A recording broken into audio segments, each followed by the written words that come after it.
اویس جب کمرے سے باہر نکلا تو اس وقت دروازے پر ہلکی سی دستک ہوئی۔ اویس کی اجازت سے ملازم ایک ٹرے سمیت اندر آیا۔ اس نے ٹرے ایک طرف میز پہ رکھی اور مؤدب ہو کر بولا، کچھ اور چاہیے جناب؟ نہیں بس ٹھیک ہے، اویس بولا۔ ملازم چلا گیا۔ کھانا کھانے سے پہلے اویس کو اینی کا شدت سے خیال آیا۔ اس کا دل چاہا کہ وہ کچھ بھی نہ کھائے، لیکن پھر یہ سوچ کر کہ اسے پتہ نہیں کتنا بھاگنا پڑے، پیٹ میں جائے گا تو وہ کچھ کرنے کے قابل ہوگا، اس کھانے سے اپنے جسم میں توانائی حاصل کر سکے گا۔ اویس نے کھانا کھایا اور پھر اٹھ کر ہاتھ دھونے کے لیے باتھ روم میں چلا گیا۔ جب وہ باہر نکلا تو وہ ٹھک کر رکھ گیا، کیونکہ جس کرسی پر کچھ دیر پہلے بیٹھا ہوا کھانا کھا رہا تھا وہاں ٹانگ پر ٹانگ رکھے بڑے اطمینان سے شمک بیٹھا تھا۔ تم کب آئے؟ اس کی طرف دیکھتے ہی اویس نے سوال کیا۔ ابھی آیا ہوں، اس نے جواب دیا۔ اینی کا کچھ پتا چلا؟ نہیں۔ پھر کیوں آئے ہو؟ اویس پریشان ہو گیا۔ کچھ بتانے کے لیے آیا ہوں۔ کیا بتانا چاہتے ہو؟ اویس اس کی طرف گھوما۔ اس گھر میں کچھ گڑبڑ ہونے والی ہے۔ شمک نے کمرے کے دروازے پر اپنی نگاہیں مرکوز کر دی۔ کیا گڑبڑ ہونے والی ہے؟ اویس نے پوچھا۔ یہ مجھے پتا نہیں، لیکن کچھ ایسا ہونے والا ہے کہ تم اس جال میں پھنسنے والے ہو، شمک نے جواب دیا۔ تم کہنا کیا چاہتے ہو؟ کھل کر بتاؤ۔ اویس مضطرب ہو گیا۔ وہ سوچ رہا تھا کہ ابھی وہ ایک مصیبت سے باہر نہیں نکلا اور وہ دوسری آفت کا پیام لے کر آیا۔ وہ الجھن کا شکار ہو گیا تھا۔ جتنا پتا تھا تمہیں بتا دیا، شمک لاپرواہی سے بولا۔ اویس اس کی طرف دیکھتے ہوئے سوچ رہا تھا کہ آج اس کے لہجے میں لاپرواہی اور اطمینان کا عنصر نمایاں ہے۔ یہ ایک عجیب تغیر تھا۔ اویس سوچتے ہوئے دائیں بائیں دیکھنے لگا۔ اس کا دل چاہ رہا تھا کہ وہ شمک سے کچھ بھی نہ پوچھے اور اسے کہہ دے کہ وہ اس کے سامنے سے چلا جائے۔ ایک بات بتاؤ گے؟ اچانک اویس نے اس کی طرف دیکھا۔ پوچھو، شمک بولا۔ کیا تمہارے علم میں اتنا ہی ہے کہ یہاں کچھ ہونے والا ہے اور کیا ہونے والا ہے یہ تم نہیں جانتے؟ اویس نے متانت سے پوچھا۔ ہاں بالکل، کیونکہ میری طاقت اور استطاعت یہاں تک ہے، وہاں تک میں نے زور آزمائی کر لی ہے۔ شمک اسی جگہ ٹہلنے لگا۔ اویس اسے کوئی سوال کرنے کی بجائے اس کا جائزہ لینے لگا۔ شمک بھی اس کی طرف دیکھ رہا تھا۔ کمرے میں خاموشی چھا گئی۔ یہ خاموشی کچھ طویل ہوتی جا رہی تھی۔ یکدم شمک بول پڑا۔ کیا سوچ رہے ہو؟ انتظار کر رہا ہوں۔ کس چیز کا انتظار کر رہے ہو؟ شمک نے پوچھا۔ میں اس چیز کا انتظار کر رہا ہوں جو ہونا ہے وہ ہو، تاکہ مجھے بھی پتا چلے کہ کیا ہونے والا ہے، اویس بولا۔ وہ تو اسی وقت ہوگا جب اسے ہونا ہوگا، شمک مسکرایا۔ اور وہ کب ہوگا؟ اویس نے تیزی سے سوال کیا۔ یہ میں نہیں جانتا، لیکن ابھی تم نے کہا تھا کہ 7 منٹ کے بعد یہاں کچھ ہوگا۔ اویس کا لہجہ تیز تھا۔ میں نے 7 منٹ کا ذکر نہیں کیا، شمک بولا۔ تم نے ابھی کہا تھا۔ 7 منٹ کا میں نے نہیں کہا تھا، شمک ٹہلتے ہوئے رک گیا۔ تم بھول رہے ہو۔ مجھے کچھ بھی نہیں بھولتا، سب کچھ یاد رہتا ہے۔ کیا کہا تھا وہ بھی جانتا ہوں، اور کیا نہیں کہا تھا وہ بھی میرے علم میں ہوتا ہے۔ شمک کو بھی اچانک غصہ آ گیا۔ پھر تم اس پر کیسے بھول گئے؟ اویس نے اس کے سامنے کھڑے ہو کر اسی تیز لہجے میں کہا۔ میں 7 منٹ کا کیوں کہتا، کیونکہ 7 منٹ میں تو کچھ ہونے والا ہی نہیں تھا۔ شمک اس کے تقاضے سے جھنجھلا گیا تھا۔ تو کتنے منٹ میں کچھ ہونے والا ہے؟ اویس نے سرعت سے پوچھا۔ کل ہوگا، ناشتے سے کچھ دیر کے بعد، شمک نے اکتا کر جواب دیا۔ اس کے لہجے میں شدید غصے کا عنصر تھا۔ کیا ہوگا؟ اویس کے سوال پر شمک یکدم چپ ہو گیا۔ وہ اویس کی طرف دیکھنے لگا۔ اس کے چہرے پر گہری متانت آ گئی تھی۔ پھر کہنے کی بجائے وہ گھوما اور بولا، تم نے مجھے غصہ دلایا، پھر ملاقات ہوگی۔ اس کے ساتھ ہی وہ دروازے میں تحلیل ہو گیا۔ کمرے میں اویس کھڑا رہا۔ بہت سی باتیں اور کئی سوال اس کے دماغ میں سام کی طرح رینگنے لگے۔ وہ سوچنے لگا کہ شمک اس سے یہی کہتا ہے کہ اس کے پاس اتنی بھی طاقت نہیں کہ وہ شیشے کا گلاس توڑ سکے، لیکن وہ خود دیوار میں گھس کر گم ہو جاتا ہے۔ اوپر سے نیچے چھلانگ لگاتے تو بھی اسے کچھ نہیں ہوتا۔ وہ آنے والے کسی بھی واقعے کے بارے میں بتا سکتا ہے، لیکن اس دنیا میں زندہ اینی کے بارے میں وہ نہیں جانتا کہ وہ کہاں ہے۔ یہ کیسے ممکن ہے؟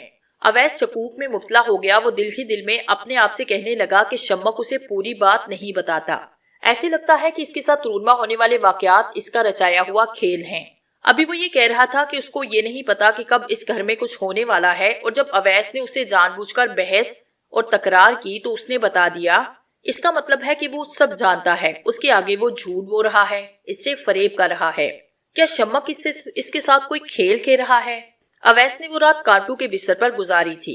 ایک پل بھی اسے چین نہیں آیا تھا۔ وہ اینی کے بارے میں ہی سوچتا رہا تھا کہ وہ جانے کہاں اور کس حال میں ہوگی۔ رات ایسے ہی گزر گئی۔ صبح ابھی وہ سوچ رہا تھا کہ وہ خلیل احمد سے اجازت لے اور اس جگہ چلا جائے۔ اچانک کمرے کا دروازہ ایک دھماکے سے کھلا۔ اویس نے اس جانب دیکھا۔ دروازے میں ایک موٹی عورت قہر آلود نگاہوں سے اس کی طرف دیکھتی ہوئی کھڑی تھی۔ وہ خلیل احمد کی بیوی تھی۔ اس کا نام بیگم نور تھا۔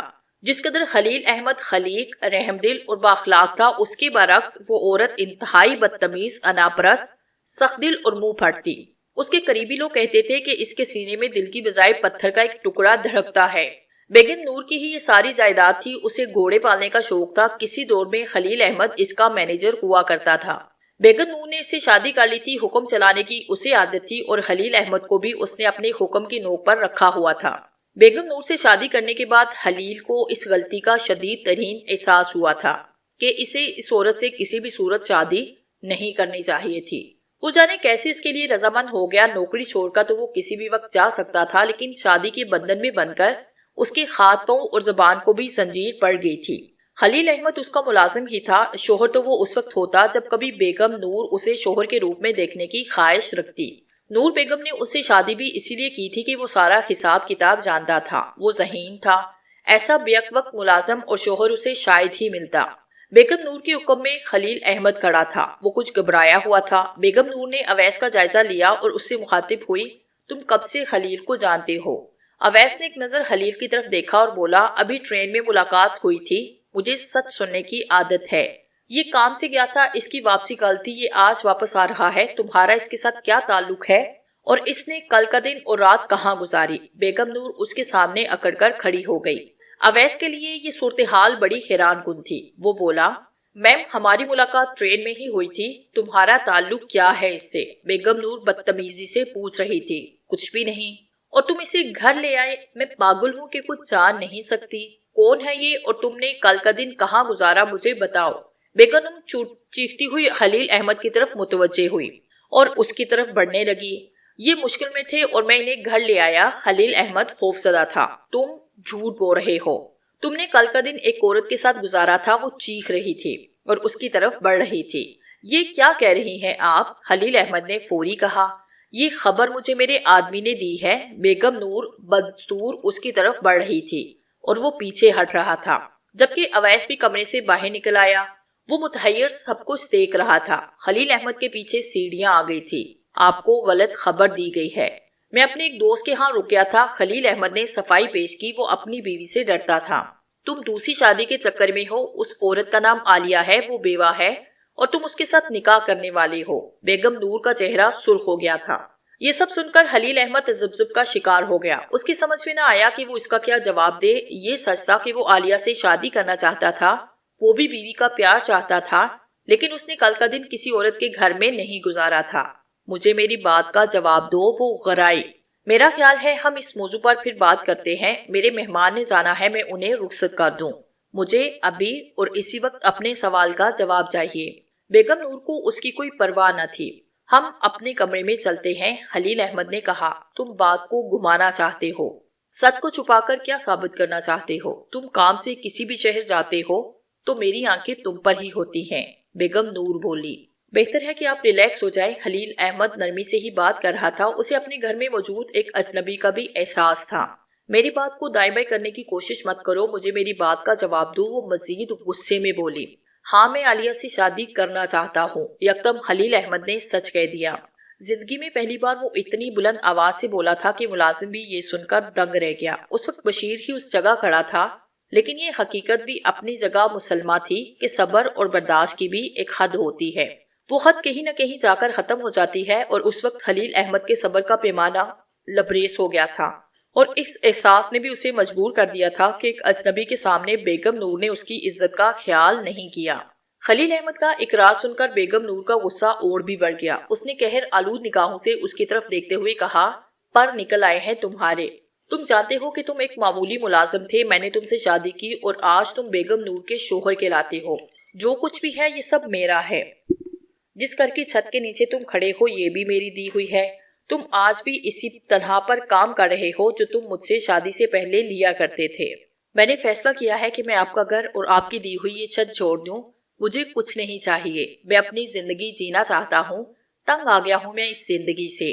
خلیل احمد نے رک کر اپنی بات مکمل کی۔ اس کے لہجے سے غصہ آیا تھا، لیکن وہ اس کا کھل کر اظہار کرنے سے قاصر تھا۔ سالوں سے بیگم نور کا دل دماغ میں بیٹھا ہوا خوف اب بھی کھل کر بات کرنے سے مانے تھا۔ تمہاری یہ جرت! بیگم نور کا غصہ اور بھی بڑھ گیا۔ اس نے خلیل احمد کے سینے پہ ہاتھ مارا وہ پہلے ہی سیڑھی کے کنارے پہ کھڑا تھا، اچانک اس کے سینے پر ہاتھ لگا اور وہ یکدم اپنا توازن کھو بیٹھا اور سیڑھیوں پر گرا اور لڑک کر نیچے آنے لگا۔ نیچے سیڑھی کے ساتھ پتھر کا گملہ پڑا ہوا تھا، اس کا سر اس کے ساتھ ٹکرایا، خون نکلنے لگا اور خلیل احمد کا جسم ساقط ہو گیا۔ یہ سب دیکھ کر جو جہاں تھا اسی جگہ دم بخود ہو کر کھڑا ہو گیا۔ سب کی نگاہیں خلیل پر تھی۔ اویس کی حیرت بھی کم نہیں تھی، بیگم نور سے بھی ایسا جوش اور غصے سے ہو گیا تھا، ایک لمحے کے لیے وہ بھی پریشان ہو گئی تھی۔ بیگم نور نے بشیر کو اشارہ کر کے کہا، دیکھو اسے کیا ہوا ہے، مجھے لگتا ہے کہ یہ مکر کر رہا ہے۔ جی بیگم صاحبہ جی۔ بشیر جو سیڑھیوں کے نیچے کھڑا تھا فوراً خلیل احمد کی طرف بڑھا۔ اس کی نگاہ سر اور ناک سے نکلتے ہوئے خون پر پڑی، پھر اس نے خلیل کا بازو ہاتھ میں لے کر اس کی نبض چیک کی اور بیگم نور کی طرف دیکھ کر بولا، اس کی نبض نہیں چل رہی۔ بیگم نور تیزی سے سیڑھیاں اتری، اس نے بازو ہاتھ میں لے کر اس کی نبض پر اپنی انگلیاں رکھی۔ کچھ دیر کے بعد اس نے اس کے سینے پہ ہاتھ رکھا۔ خلیل احمد کی موت واقع ہو چکی تھی۔ بیگم نور کو ایک لمحے کے لیے جھٹکا سا لگا، اس نے ایک بار پھر خلیل احمد کو چیک کیا اور اپنی تسلی کی، یہ تو مر گیا ہے۔ بیگم نور کے منہ سے جیسے نکلا۔ اویس بھی چند سیڑھیاں اتر کر نیچے آیا، اس نے متلاشی نگاہوں سے چاروں طرف دیکھا کہ شاید اسے کہیں شمک دکھائی دے، لیکن وہ کہیں بھی نہیں تھا۔ میں ڈاکٹر کو لاؤں بیگم صاحبہ؟ بشیر نے ڈرتے ہوئے پوچھ ہی لیا۔ اس کی ضرورت نہیں، یہ مر چکا ہے، اس کا پہلے ہی دل کمزور تھا۔ بیگم نور کے لہجے میں کوئی غم نہیں تھا۔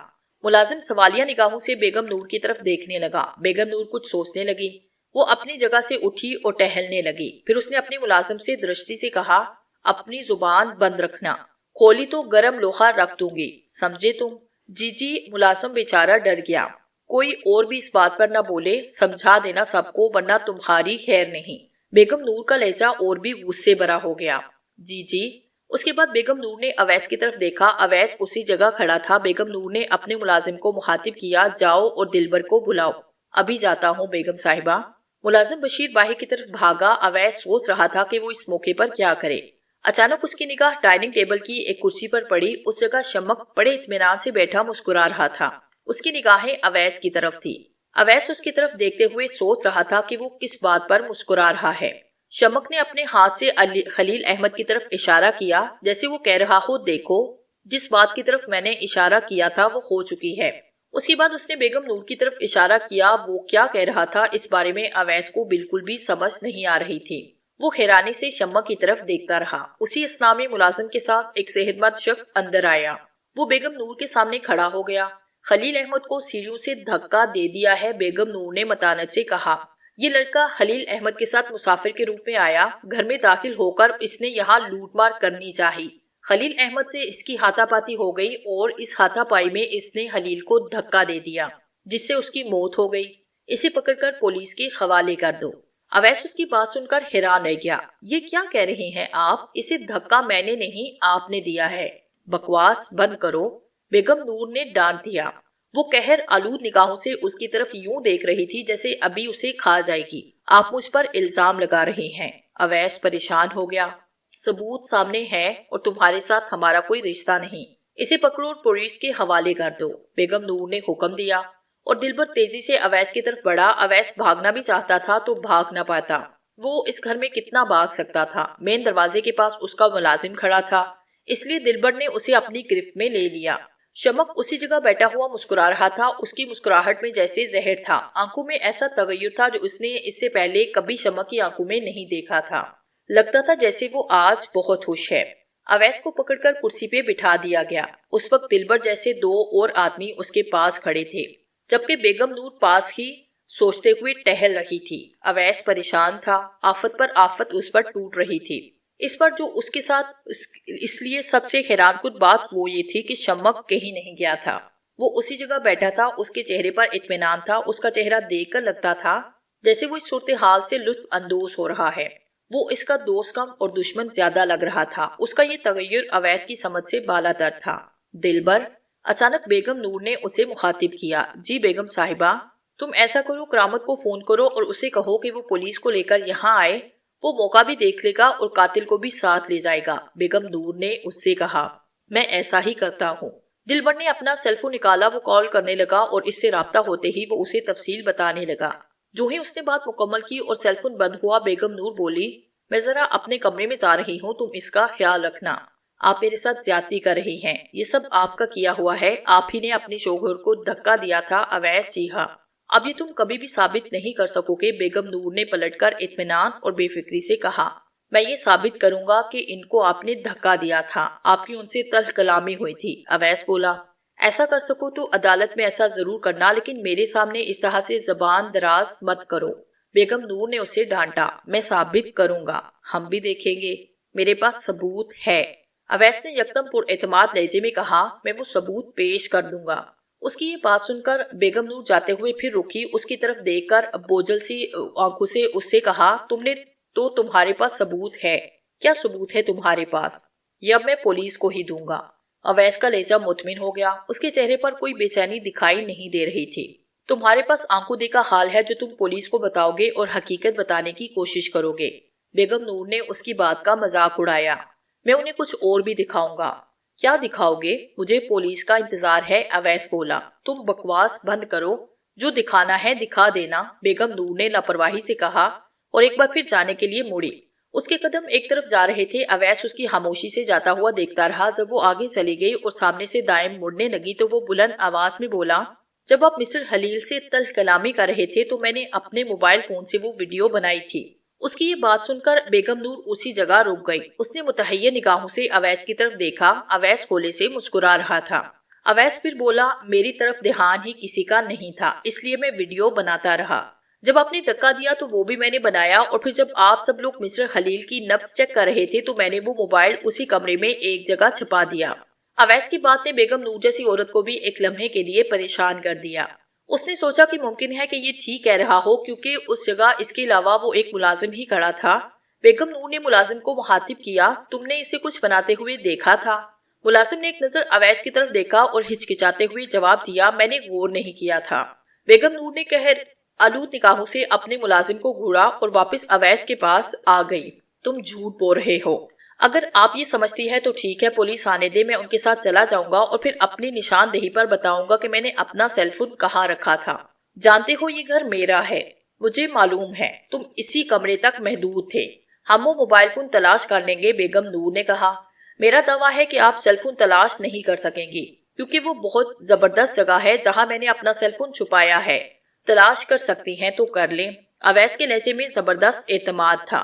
مجھے تمہاری بات پر یقین نہیں، بیگم نور نے ایک بار پھر کہا۔ اوکے۔ اویس کا چہرہ ہر طرح کی پریشانی، فکر اور ڈر سے آزاد تھا۔ یہ چیز بیگم نور کو اندر سے پریشان کر رہی تھی۔ اس نے کچھ دیر اویس کی طرف دیکھا اور پھر دلبر کے ساتھ کھڑے آدمی کو اشارہ کیا کہ وہ اس کمرے میں جائے جہاں اویس چہرہ تھا اور ایک ایک چیز تلاش کریں۔ وہ دونوں آدمی اس کمرے میں چلے گئے۔ اویس ایسا ہی چاہتا تھا۔ بیگم نور اس کے جھانسے میں آ گئی تھی۔ ملازم کو پتا تھا کہ اویس نے اپنے فون سے ویڈیو نہیں بنائی، لیکن وہ بھی اپنے ظالم مالکن کے رویے سے اجیرن تھا۔ بیگم نور مضطرب ہو گئی۔ اویس نے صورتحال کا جائزہ لیا۔ اس کی نگاہ بار بار دلبر کی کمر کے ساتھ لگے پسٹل کی طرف جا رہی تھی۔ بیگم نور اور دلبر کا دھیان بار بار اوپر کی طرف چلا جاتا۔ شمق بڑی دلچسپی سے یہ سب دیکھ رہا تھا۔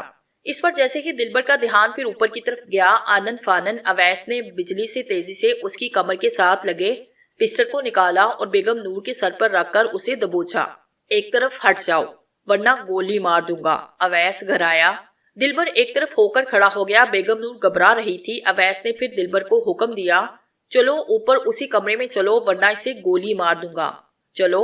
بیگم نور نے دلبر سے کہا اور وہ اوپر چلنے لگا۔ اویس بھی پسٹل بیگم نور کے سر پر رکھے اوپر جانے لگا۔ جو ہی وہ اس کمرے کے دروازے تک پہنچے، اویس نے اشارہ کیا اور دلبر نے دروازہ کھولا۔ اس نے جیسے ہی کمرے کے اندر قدم رکھا، اویس نے بیگم نور کو بھی اندر دھکا دیا اور دروازہ باہر سے لاک کر دیا۔ وہ تیزی سے نیچے آیا، ملازم کو پستول دیا اور بولا: یہ سب اندر بند ہے، سچ کو جھوٹ کے پردوں میں مت چھپاؤ، تمہارا مالک ایک اچھا آدمی تھا، یہی موقع ہے کہ زبان کھولو اور سب کچھ سچ بیان کر دو، اس ظالم عورت سے چھٹکارا مل جائے گا، اپنے تمام ملازموں کو جمع کرو اور سچ بول دو۔ اویس نے کہا اور باہر جانے کی طرف بڑھا۔ وہ اطمینان سے چلتا ہوا گیٹ کے پاس پہنچا۔ چوکیدار نے گیٹ کھولا اور اویس باہر نکل گیا۔ شمق ایک طرف کھڑا سب کچھ دیکھ رہا تھا، جبکہ وہ سب کمرے میں بند تھے اور دروازہ پیٹ رہے تھے۔ اس ملازم نے سچ بولنے کا عہد کر لیا تھا۔ بوڑھی عورت نے اینی کی طرف دیکھا جو اپنے ہاتھوں کو دیکھ رہی تھی۔ وہ بولی: گڑیا چلیں۔ کہاں جانا ہے؟ وہ چونکی۔ تیرے بابا کے پاس جانا ہے، بوڑھی عورت نے مسکرا کر جواب دیا۔ میرے بابا کے پاس؟ وہ کہاں ہے؟ اینی نے سوال کیا۔ لمبا سفر نہیں ہے، ٹیکسی میں نے منگوا لی، 1 گھنٹے کا سفر ہے اور ہم تمہارے بابا کے پاس ہوں گے۔ تم نے پہلے کبھی بابا کا ذکر نہیں کیا تھا، اب اچانک بابا کہاں سے آ گئے؟ اینی حیران تھی۔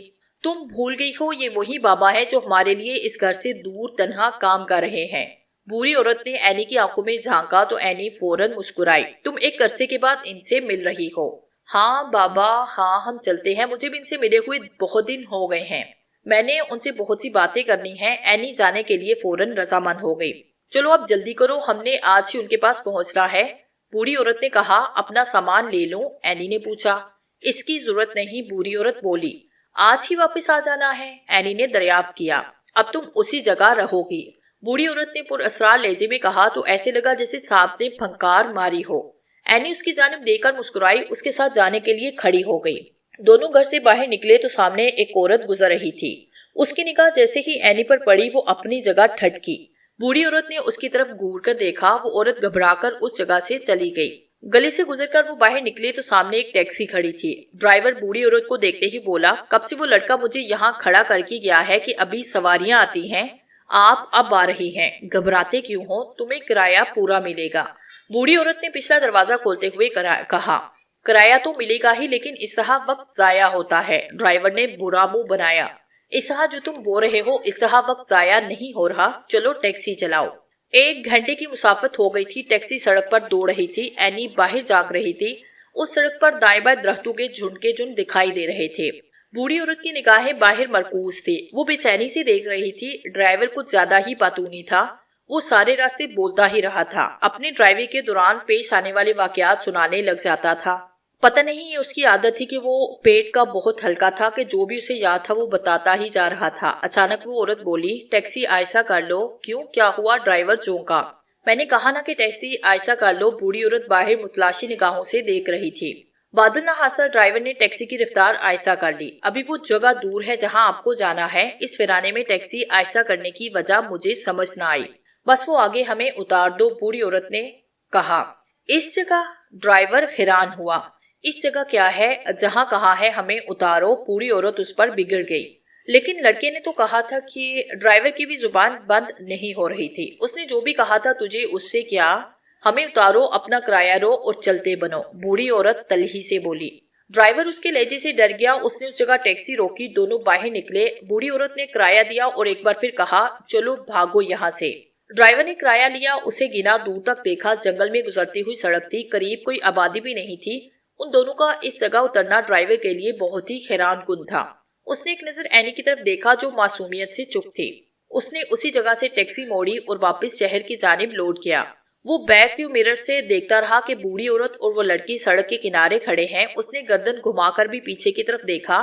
اچانک اسے اینی کا سکارف پیچھے پڑا دکھائی دیا جو وہ بھول گئی تھی۔ ڈرائیور کا دل چاہا کہ وہ ابھی کار واپس موڑے اور یہ سکارف اسے واپس کرائے، لیکن جانے کی اسے ڈر سا لگا اور وہ آگے چلتا رہا۔ جو ہی ٹیکسی اس کی نگاہ سے اوجھل ہوئی، بوڑھی عورت نے اینی سے کہا، میرے ساتھ آؤ۔ بوڑھی عورت سڑک سے دائیں جانب نیچے کی طرف جاتے ہوئے راستے پر چلنے لگی۔ اس کے پیچھے اینی چل رہی تھی۔ وہ راستہ نیچے کی طرف جا رہا تھا، درختوں کا سلسلہ شروع ہو گیا تھا، ان کے چلنے کی آواز آ رہی تھی، دور تک کوئی بھی دکھائی نہیں دے رہا تھا۔ دونوں چلتے ہوئے بہت آگے تک چلے گئے، ویرانی اور بھی بڑھ گئی، سامنے میدانی علاقہ آ گیا جو زیادہ طویل نہیں تھا، پھر درختوں کا سلسلہ شروع ہو گیا۔ سامنے ایک کٹیا دکھائی دے رہی تھی، کٹیا کے باہر آگ کا الاؤ جا رہا تھا۔ بوڑھی عورت کے قدم اس جگہ بڑھ گئے، اینی چپ چاپ اس کی طرف چل رہی تھی۔ کٹیا کے پاس جا کر بوڑھی عورت رک گئی، چلتے ہوئے اس کی سانس پھول گئی، کچھ دیر کھڑی رہ کر اپنی سانس ٹھیک کرنے لگی۔ اینی دائیں بائیں دیکھ رہی تھی، اس کی نظر اس جگہ جا کر رکی جہاں ایک انسانی جسم کا ڈھانچہ پڑا تھا، اس کے پاس اس کے کپڑے بھی گلے سڑے پڑے تھے۔ اینی اسے دیکھتی رہی، بوڑھی عورت کی نگاہ بھی اس ڈھانچے پر چلی گئی۔ اس نے اینی کی طرف دیکھا اور پھر پکارا، کہاں ہو تم؟ اس کی آواز سنتے ہی کٹیا کے اندر سے ایک شخص نمودار ہوا۔ اس کی داڑھی بڑی ہوئی تھی، بال بھی کندھوں تک لٹک رہے تھے، چہرہ عجیب خوفناک سا تھا۔ اس کے بدن پر میلے کچیلے کپڑے تھے، ہاتھوں کے ناخن ایسے بڑے تھے جیسے وہ کوئی انسان نہیں بلکہ اس روپ میں کوئی جانور ہے۔ آ گئی تم؟ وہ خوش تھا۔ ہاں آ گئی ہوں، بوڑھی عورت نے کہا۔ اسے بھی لے آئی ہو؟ اس نے اینی کی طرف خریش نگاہوں سے دیکھا۔ اور کیا چھوڑ کر آ جاتی؟ بوڑھی عورت مسکرائی۔ اسی کی تو ضرورت تھی، اسی لیے تو میں انتظار کر رہا تھا، مجھے لگ رہا تھا کہ جیسے تم کسی کو بھی نہیں لاؤ گی اور میری محنت رائے گاہ چلی جائے گی۔ وہ شخص اپنے پیلے دانت نکال کر بولا، کیوں نہ کسی کو لے کر آتی، اچھا ہوا کہ یہ مل گئی، ورنہ میں گلی سے کوئی نہ کوئی لے کر ضرور آتی۔ بوڑھی عورت نے کہا، تم بہت ذمہ دار ہو۔ اس شخص نے ایک بار پھر اینی کی طرف دیکھا۔ اینی کی نگاہیں دوسری طرف تھی۔ ذمہ داری کی بات کی ہے۔ مجھے اس طاقت کی ضرورت ہے جس کے لیے تم یہاں چلا کاٹ رہے ہو، اور 3 دن کے بعد تم وہ حاصل کر لو گے جو ہم چاہتے تھے۔ بوڑھی عورت بولی، ہاں، میں پراسرار قوت میں لاسانی ہو جاؤں گا، سب سے بڑا طاقتور ہو جاؤں گا، جادو میں باکمال ہو جاؤں گا، اور پھر ہم میاں بیوی اپنے اس علم سے لاکھوں کمائیں گے۔ وہ خوش ہو کر بولا۔ اینی ان کی باتوں سے لاتعلق کھڑی تھی، ایسے لگتا تھا جیسے وہ ان کی ایک بھی بات نہیں سن رہی، اور ایسے ہی تھا۔ اینی کی سماعت تک یہ باتیں پہنچ نہیں رہی تھی، وہ بس دائیں بائیں دیکھ رہی تھی۔ یہ کون تھا؟ اچانک بوڑھی عورت نے ڈھانچے کی طرف اشارہ کیا۔ پتہ نہیں کون تھا، یہاں تک آیا، گردن توڑ کر اسی جگہ چھوڑ دیا، گل سڑ گیا اور ہڈیاں رہ گئی ہیں اس کی۔ وہ صفاقی سے بولا، اسے کہیں دور پھینک دیتے۔ بوڑھی عورت نے منہ بنایا، اس کی کیا ضرورت تھی، پڑا تھا پڑا رہا۔ وہ لاپرواہی سے بولا۔ اس کے بعد پھر اس نے اینی کی طرف دیکھا، ویسے یہ ہے کون؟ مجھے کیا پتا، بس آ گئی اور میں نے اس کے دماغ، دل اور یاد پر اپنا قبضہ جما لیا۔ بوڑھی عورت مسکرائی، بہت خوبصورت ہے۔ وہ شخص چل کر اینی کی طرف بڑھا اور اسے دیکھنے لگا۔ اس کا چہرہ بھیانک سا ہو گیا۔ ہاں، خوبصورت تو ہے، بوڑھی عورت نے کہا، لیکن ابھی تم اس کی طرف مت دیکھو، اپنا کام کرو۔ میرا چلا اس کی حسن سے ہی مکمل ہوگا۔ تم حسن بھی لائی ہو تو وہ بھی لاجواب لائی ہو۔ وہ شخص بولا۔ بوڑھی عورت مسکرائی، چلا مکمل کرو اور اس کی گردن توڑ کر یہیں پھینک دینا، ایسا نہ ہو کہ اسے تم ساتھ ہی لے کر جانے کی ضد کر بیٹھو۔ دل تو ایسا ہی چاہتا ہے، اسے اپنے ساتھ لے جاؤں اور اس کی گردن نہ توڑوں۔ وہ للچائی نگاہوں سے اینی کی طرف دیکھ رہا تھا۔ ایسا دل تمہارے سینے سے نکال کر پھینک دوں گی، بوڑھی عورت نے جلدی سے کہا۔ وہ شخص مسکرایا، میں تو مذاق کر رہا تھا، تم تو ایک سنجیدہ لڑکی ہو، مجھے اس کا کیا کرنا ہے، گڑیا؟ اچانک بوڑھی عورت نے اینی کو مخاطب کیا۔ اینی نے چونک کر بوڑھی عورت کی طرف دیکھا۔ ہاں، کیا ہے؟ یہ ساری جگہ تمہاری ہے، تم چلو پھرو اور دیکھو یہاں کیا کیا ہے، یہاں کی سیر کرو، تمہیں اچھا لگے گا، اور یہ تمہارے بابا ہیں۔ یہ بابا ہیں؟ اینی نے ایک نظر اس شخص کی طرف دیکھا اور پھر بوڑھی عورت سے بولی، یہاں سیر کس کے ساتھ کروں؟ اکیلی ہی چلو پھرو، بوڑھی عورت نے کہا۔ جہاں چاہو چلی جاؤ، اس جگہ کی تم مالکن ہو، یہ جگہ میرے لیے اجنبی ہے، اینی بولی، اور پھر اس شخص کی طرف دیکھ کر پوچھا، یہ کون ہے؟ بھول گئی؟ ابھی تو بتایا ہے کہ یہ تمہارا بابا ہے۔ میرا بابا؟ ہاں، ابھی بتایا تھا، اینی بولی۔ ہاں، یہ تمہارا بابا ہے۔ ہم نے ان کے پاس آنا تھا، اینی نے پوچھا۔ ہاں، ہم نے انہی کے پاس آنا تھا، بوڑھی عورت بولی۔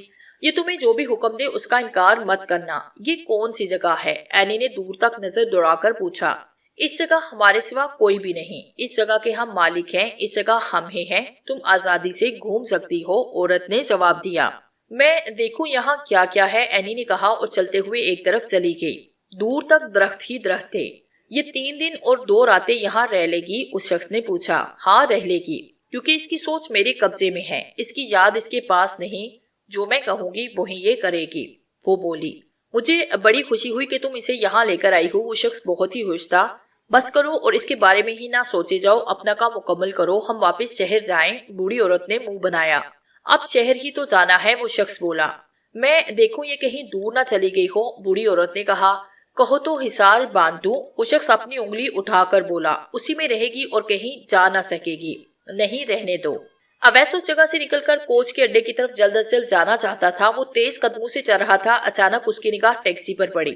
یہ وہی ٹیکسی تھی جو کچھ دیر پہلے اس جگہ آ کر رکی تھی، اور اس ٹیکسی میں وہ بڑھیا اور اینی بیٹھ کر اس ویرانے میں اتر گئی تھی جو اس شہر سے زیادہ دور نہیں تھا۔ سواری لینے کے لیے ڈرائیور کو اسی جگہ کا رخ کرنا تھا۔ اویس نے سوچا کہ وہ ٹیکسی کرانے سے جلدی لاہور پہنچ سکتا ہے۔ لاہور چلو گے؟ اویس نے اس سے پوچھا۔ بالکل جناب، چلوں گا، ڈرائیور سیدھا ہوتے ہوئے بولا۔ اویس اس سے کرایہ طے کرنے لگا۔ اویس کو جلد جانے کی جلدی تھی، اس لیے اس نے کرائے کے لیے زیادہ بحث اور تکرار نہ کی۔ وہ اس کے ساتھ بیٹھ گیا۔ ڈرائیور نے ٹیکسی سٹارٹ کی اور چل پڑا۔ ڈرائیور نے شہر سے ٹیکسی نکالتے ہوئے بروز پڑتے ہوئے رش پر تبصرہ شروع کر دیا، اور جب ٹیکسی شہر سے باہر نکلی تو اس نے کہا، زندگی سفر میں ہی گزر رہی ہے، کئی بار سوچا کہ اپنا یہ کام بدل لوں، لیکن پھر سوچتا ہوں کہ کروں کیا۔ ہاں، اویس نے سوچتے ہوئے بس اتنا ہی کہا۔ بہو جی، مجھے 10 سال ہو گئے ہیں ٹیکسی چلاتے ہوئے، ایک شہر سے دوسرے شہر، یہاں سے وہاں، ظاہر ہے کام ہی ایسا ہے، اویس بیزاری سے بولا۔ تم دھیان سے ٹیکسی چلاؤ۔ لیکن آج کا واقعہ میری سمجھ میں نہ آیا، ڈرائیور بولا۔ 2 عورتوں نے مجھے جانے کے لیے جس شہر کا نام بتایا وہ ابھی 50 کلومیٹر دور تھا، اور وہ دونوں راستے میں ہی اتر گئی۔